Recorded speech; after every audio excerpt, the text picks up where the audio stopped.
This just in.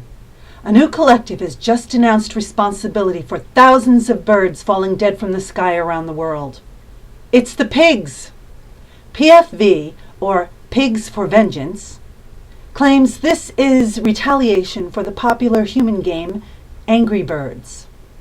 In a correspondence to this reporter, a representative claims, "We've had enough.